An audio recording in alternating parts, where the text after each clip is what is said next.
بہت تھوڑے مسائل ایسے ہیں جس پہ قرآن حدیث کی روشنی میں امام ابو حنیفہ، امام مالک، امام احمد بن حنبل، امام شافعی رحمہم اللہ، جن کی فقہ کو اور جو انہوں نے قرآن حدیث سے مسائل نکالے،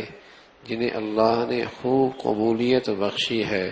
کہ مسلمانوں کا ایک بہت بڑا طبقہ، تقریباً 99% مسلمانوں کا طبقہ انہی حضرات کی تشریح پر اس وقت دنیا میں عمل کر رہا ہے۔ انہی چاروں ائمہ کو اللہ نے یہ قبولیت اور یہ فضیلت بخشی ہے۔ تو نماز کے بہت تھوڑے مسائل ہیں جن پر ان چاروں حضرات کی رائے ایک ہو۔ تو نماز تراویح 20 رکعت یہ وہ مسئلہ ہے جس پر الحمدللہ ان چاروں ائمہ کا مکمل اتفاق ہے۔ امام ابو حنیفہ انہوں نے بھی حدیث کی روشنی میں اسی بات پر اتفاق کیا، امام شافعی نے حدیث کی روشنی میں اسی پر اتفاق کیا، امام احمد بن حنبل نے حدیث کی روشنی میں اسی پر اتفاق کیا، امام مالک رحمہ اللہ نے حدیث کی روشنی میں اسی پر اتفاق کیا۔ یہی وجہ ہے کہ شروع سے لے کر آج تک حرمین شریفین کے اندر بھی 20 تراویحوں کا سلسلہ شروع سے لے کر، کیونکہ چاروں ائمہ وہ عام طور پہ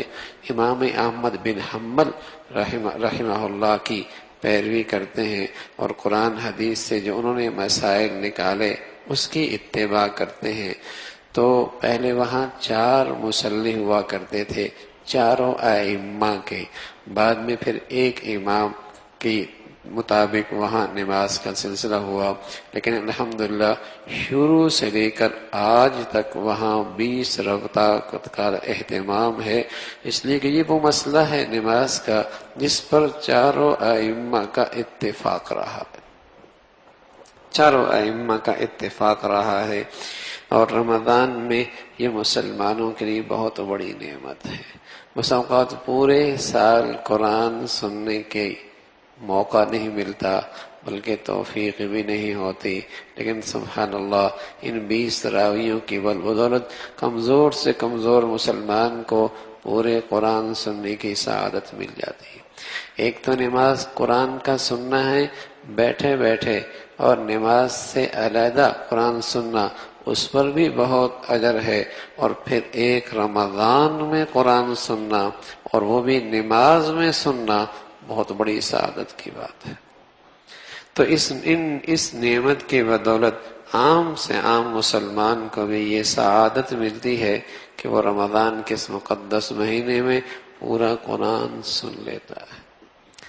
پورا قرآن سن لیتا ہے۔ عجیب سی خرافات ذرائع ابلاغ پر مسلمانوں کے کانوں میں یہ باتیں ڈالے جاتی، تراویح تو نفل ہے، پڑھ لو تو نہ پڑھو کوئی بات نہیں،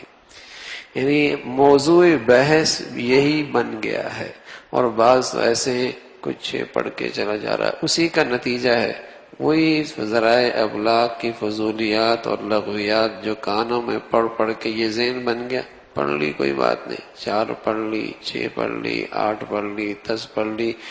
اور 2 دن پڑھ لی کافی ہے، 5 دن پڑھ لی کافی ہے، پڑھی نہ پڑھی برابر ہے۔ پہلے مسلمانوں میں یہ چیزیں نہیں تھی، اور کثرت سے چونکہ ارد گرد کانوں میں اس قسم کی خرافات پڑتی رہتی ہیں، تو اس عبادت کی عظمت اہمیت دلوں سے نکلتی چلی جا رہی ہے۔ یہ جو اللہ نے اتنی بڑی سعادت دی ہے اور اتنی بڑی نعمت ملی ہے اور اتنی بڑی نیکیوں کا ایک سلسلہ ملا ہے، مسلمان اس سے محروم ہوتے چلے جا رہے ہیں۔ تو مرد ہے یا عورت، اس کے لیے نماز تراویح سنت مؤکدہ ہے۔ ہاں،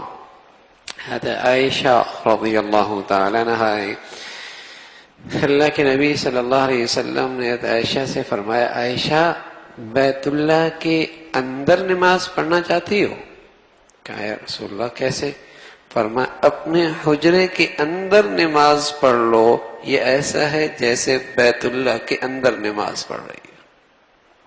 مرد کے لیے فضیلت کی بات ہے، مسجد میں نماز پڑھنا عورت کے لیے فضیلت کی بات ہے، چاہے وہ فرض نماز ہو، چاہے وہ نفل نماز ہو، چاہے وہ تراویح کی نماز ہو، اس کی فضیلت یہ ہے کہ وہ جتنا اندر کمرے میں پڑے گی اس کا اجر بڑھ جائے گا۔